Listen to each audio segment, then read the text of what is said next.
Vous saviez que c'était Samsung qui avait fait construire le Burj Khalifa à Dubaï? Plus de 160 étages, 828 mètres, soit la plus haute structure humaine jamais construite. Samsung, c'est aussi la marque qui vend le plus de smartphones par an dans le monde et même une des plus grandes entreprises au monde tout court, avec des ventes atteignant plus de 200 milliards de dollars par an. Mais Samsung, c'est surtout plus gros que tout ce que vous imaginez et en fouillant, on a réalisé à quel point on n'avait pas conscience de la taille de l'entreprise. Et vous allez voir à la fin, ils ont carrément une ville à leur nom. Samsung, ça a été créé en Corée, évidemment, en 1938 par Lee Byung-chul, et je suis désolé si je détruis son nom, à l'âge de 28 ans. Et à la base, c'était juste une épicerie qui fait de l'import-export entre la Chine et la Corée de produits de producteurs locaux. Au fil des années, l'entreprise va prospérer et grossir, mais c'est la fin de la Seconde Guerre mondiale et le conflit de la guerre froide qui va mettre des sacrés bâtons dans les roues de Lee. Ok, pour le contexte, petit point nota bene. Le Japon annexe la Corée et va régner dessus jusqu'en 1945. Oui, et la Corée, à l'époque, c'est la Corée, hein, elle n'est pas encore divisée en deux parties nord et sud comme aujourd'hui. Et 1945 parce que la guerre mondiale, tout ça tu connais, hein, t'as été au collège. Après ça, en gros, il y a l'Union soviétique et les États-Unis qui vont commencer à se friter sévère, et pour pas dire qu'ils font une guerre mondiale, ils vont aller se battre sur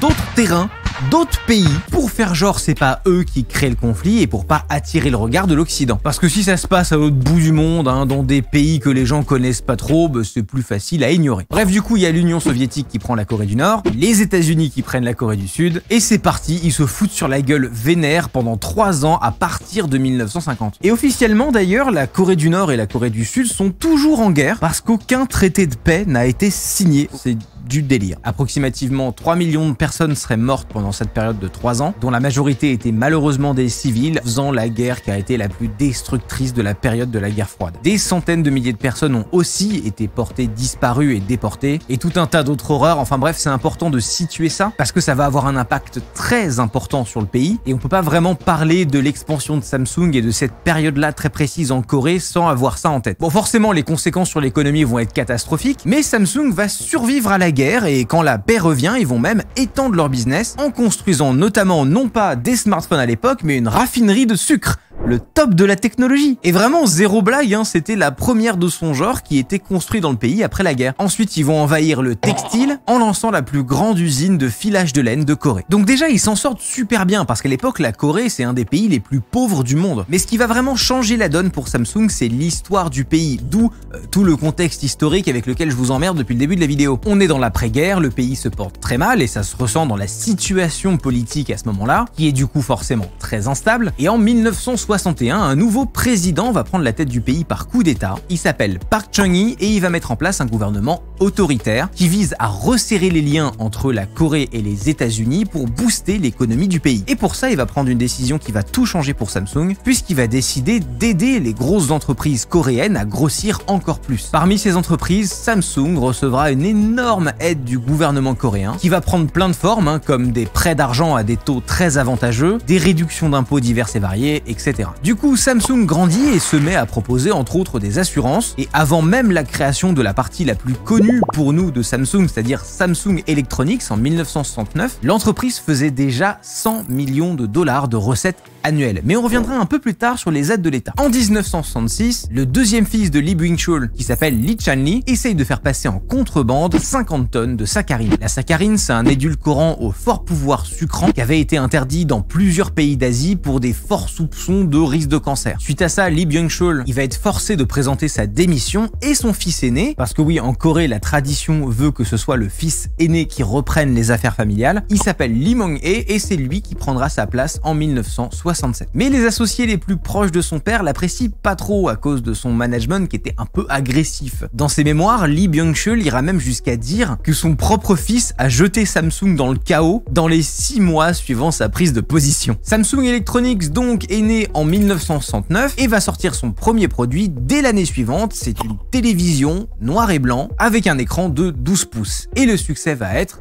immédiat, qui va propulser Samsung Electronics en moins de 10 ans au statut de plus grand fabricant de télévision au monde. Et ça grâce à deux choses, l'efficacité de leur chaîne de production et leur prix particulièrement attractif. En 1983, Samsung sort son premier PC et quelques temps plus tard, au début des années 90, leur premier laptop, leur premier PC portable. Samsung, c'est pas n'importe quel type de société et ça, on n'est pas forcément au courant, c'est une société qu'on appelle une chaebol. Je l'ai prononcé en mandarin parce que j'apprends le mandarin en ce moment, je ne sais pas si c'est la même prononciation, je me doute que non. Normalement, c'est comme ça, ce selon Google. chaebol, Chaebol, c'est un mot coréen qui désigne un conglomérat industriel contrôlé par une même famille en Corée du Sud. C'est vraiment un type de société très spécifique. Et Samsung va devenir à cette époque la plus grosse chaebol de Corée du Sud. Et là encore, le gouvernement sud-coréen n'y est pas pour rien, parce que parmi les choses qu'ils mettent en place pour favoriser le développement des grosses boîtes du pays, il y a aussi un truc qui a eu un énorme impact, c'est la limitation de la concurrence. Et comment vous dire que quand vous avez une limitation de la concurrence dans le domaine très particulier de l'électronique à cette époque, bah c'est hyper précieux. C'est dans la lignée de ces décisions que dans les années 70, le gouvernement sud-coréen va interdire la vente d'appareils électroniques japonais sur le sol coréen. Et du coup, ils vont machinalement pousser les consommateurs coréens vers Samsung en retirant les alternatives japonaises du marché. Au même moment, Samsung il se lance dans la production de leurs propres composants électroniques et le gouvernement coréen va faire un truc absolument incroyable parce qu'ils vont autoriser la vente de ces produits venant de firmes étrangères en Corée, mais uniquement à la condition qu'ils partagent tous leurs secrets de fabrication avec Samsung. C'est vraiment genre, tu peux venir dans mon pays, mais tu me donnes tout. C'est bon pour toi? Un autre truc délirant dans lequel Samsung va se lancer à cette époque, mais dont on n'entend absolument jamais parler, c'est un projet qui s'appelle Samsung Everland. Un complexe de loisirs avec un parc à thème, un parc aquatique et un zoo. Alors le parc est pas particulièrement thématisé Samsung, c'est pour ça que ça saute pas forcément aux yeux. Mais voilà, si un jour vous allez en Corée, bah vous pourrez aller vous amuser au parc Samsung. Parc Samsung qui est d'ailleurs plutôt pas mal noté à l'international. Hop, petit star, prends-toi ça Mickey, merci, au revoir. Pour la suite de l'histoire, c'est Lee Kun-hee, le fils de Lee Byung-chul, qui va se retrouver à la tête de Samsung en 1987 après le décès de son père. Mais en 1996, il est accusé d'avoir payé des pots de vin à 2 anciens présidents. Il sera déclaré coupable puis pardonné par le président de l'époque. Mais en 2007, roulement de tambour, c'est l'avocat de Samsung lui-même qui va le redénoncer aux autorités coréennes parce qu'il aurait selon lui des comptes en banque cachés qu'il utiliserait pour des pots de vin. C'est lunaire, truc qui n'arrive jamais, le mec se fait dénoncer en interne. Cette fois-ci, il sera déclaré coupable d'évasion fiscale pour la somme de 45 millions de dollars et il sera condamné à une amende de 90 millions de dollars et 3 ans de prison. Il se retirera de la présidence de Samsung en 2008, mais il sera à nouveau pardonné par le président sud-coréen de l'époque en 2009. Décidément, bon après forcément, Samsung ça représente 20% du PIB de la Corée du Sud, alors l'État a pas forcément envie de les faire chier. Je peux comprendre. En 2009, il retrouvera son poste et c'est l'année suivante que sortira le tout premier Samsung Galaxy S. The Samsung Galaxy S. Simply amazing.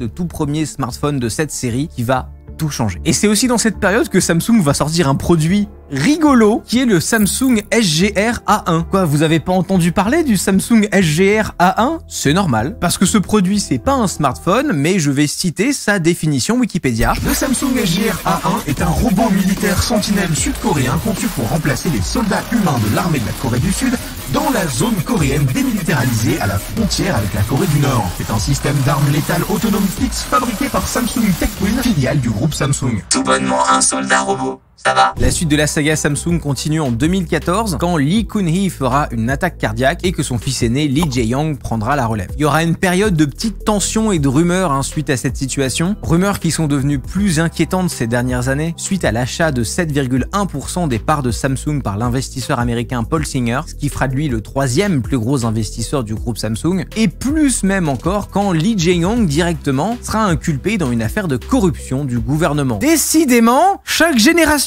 peuvent pas s'empêcher les mecs. Il sera arrêté en 2017 et condamné à 5 ans de prison. Prison dont il est sorti l'année dernière parce qu'il a bénéficié d'une libération correctionnelle anticipée. Ah, et l'année suivante, il y a eu un truc très drôle en 2018 donc, parce qu'une enquête a démontré que quand son père avait été pardonné pour avoir donné des pots de vin à d'anciens présidents par le président de l'époque, c'est un résultat qu'il avait obtenu en donnant au dit président de l'époque un pot de vin. Voilà, c'est... bon... Pourquoi se compliquer la vie en fait? Bref, la famille continue d'être inquiétée dans des affaires avant de bénéficier de traitements de faveur à chaque fois. Mais quand on fait autant la pluie et le beau temps dans l'économie d'un pays, bon, on peut pas vraiment s'attendre à autre chose. Aujourd'hui, Samsung, c'est une des entreprises les plus versatiles du monde, avec une offre de téléphone, télévision, ordinateur, appareils photo et caméra, électroménager, sans parler des puces mémoire et d'autres composants électroniques. Et la famille qui détient le groupe est toujours la famille la plus riche de Corée du Sud.